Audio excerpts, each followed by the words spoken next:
Donald Trump had been warned in advance of what happened to Charlie Kirk, that something like this would take place. He had been told that the US Secret Service were deliberately not going to defend him in the hope that somebody would do something to him similar to what they did to Charlie Kirk.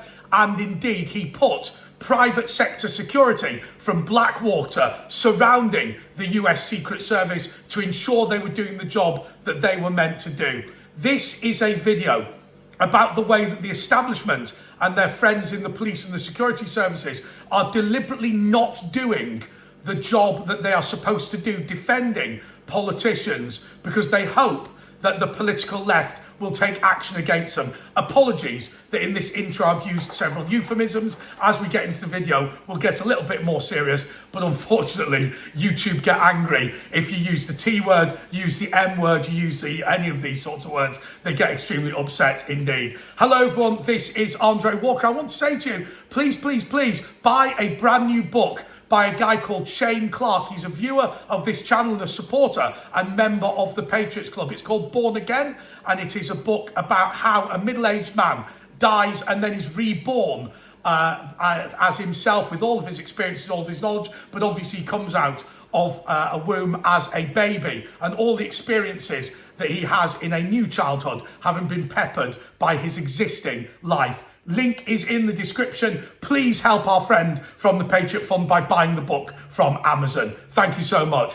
Okay, so let's talk a little bit about the threats that took place to Donald Trump. And there were many of them, weren't there? There was the attack in Dayton, Ohio. There was the Las Vegas rally. There was the scare at Reno, all these sorts of things. And then, of course, there was the case in Butler, Pennsylvania, where multiple shots were fired at Donald Trump. That is something that many people believe, and I've got some sympathy with this, that there was some sort of divine intervention. Not that Donald Trump is some sort of God, but that there was something on his side that day. Guardian angel, God, Allah, whatever it is, was there to defend Donald Trump. But I'll tell you who wasn't there to defend and protect Donald Trump: the US Secret Service. Time and time again, there were appalling derelictions of duty. Now, I spent some time working at the House of Commons. I can tell you, when Barack Obama came to visit the House of Parliament, they wanted to lift up the floor of the Westminster Hall, which had been put down 2,000 years ago, to check if they had been lifted and had anything planted underneath them.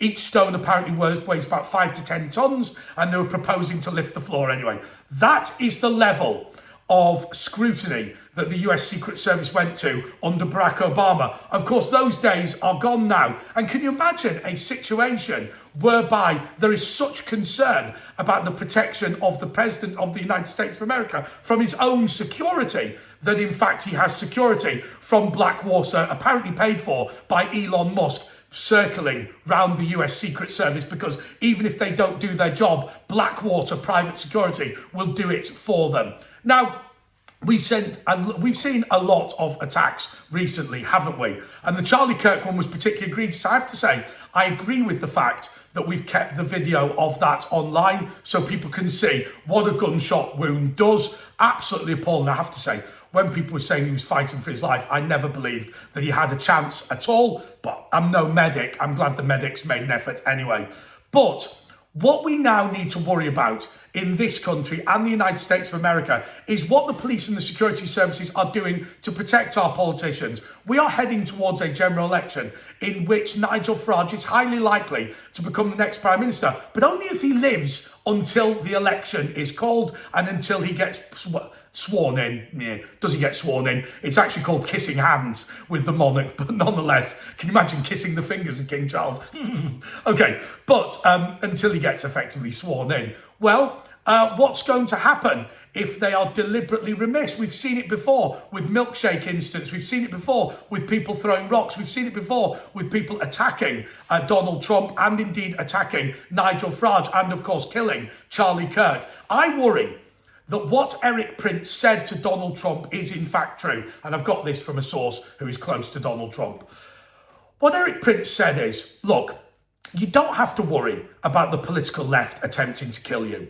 You don't have to worry about the US Secret Service attempting to kill you. The CIA, the FBI, or any of these people, they won't do it. what they will do is they will know that the political left will do it for them. And what they'll do is they'll leave gaps in security deliberately to ensure that you are killed.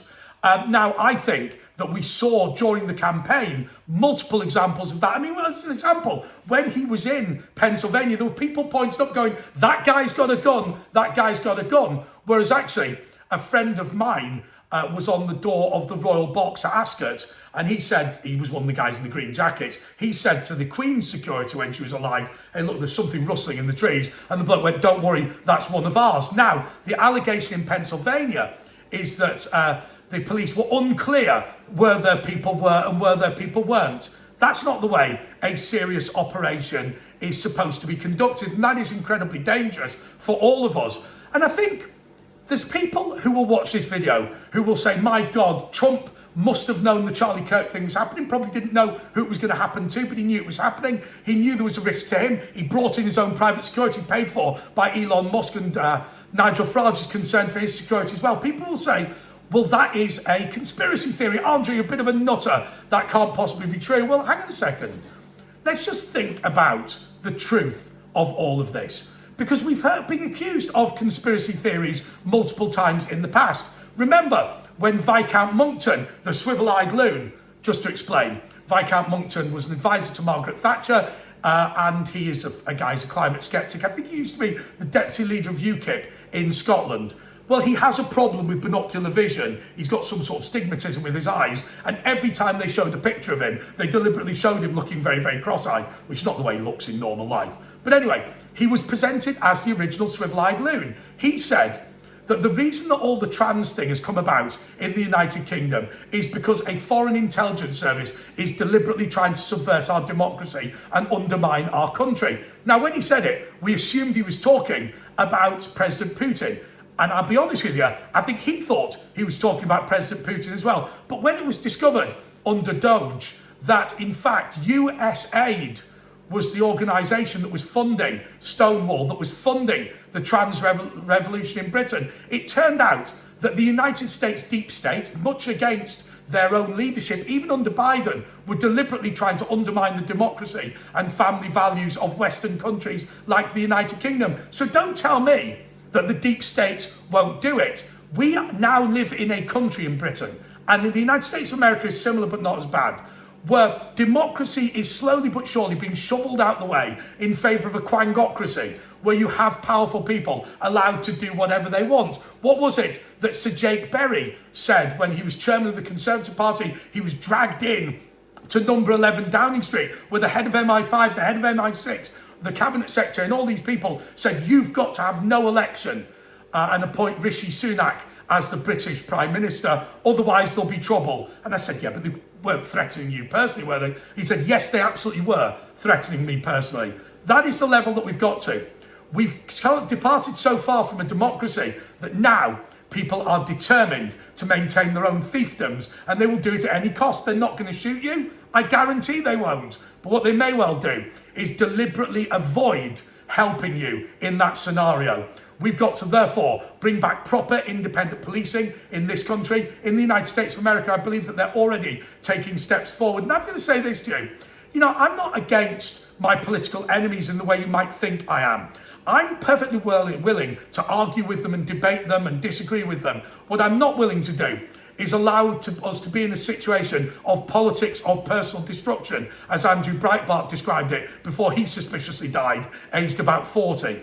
We shouldn't be allowing the left to penetrate and attack our organisations. That's why I dragged somebody out of a dinner in Windsor. I wouldn't compare it for 1 second to the violence against Charlie Kirk, Donald Trump or Nigel Farage, but I do think it is all terrorism, and our police have been remiss in attempting to deal with it. Please, please, please buy Shane's book. The link is below. It really is very, very good, and I think you'll have a laugh with it as well. It's kind of dark, humorous, but it's called Born Again. The link is in the description. Wouldn't it be great if we got thousands and thousands of these books sold? And it's coming up for Christmas. You must have relatives that you want to buy it for. Until next time, goodbye.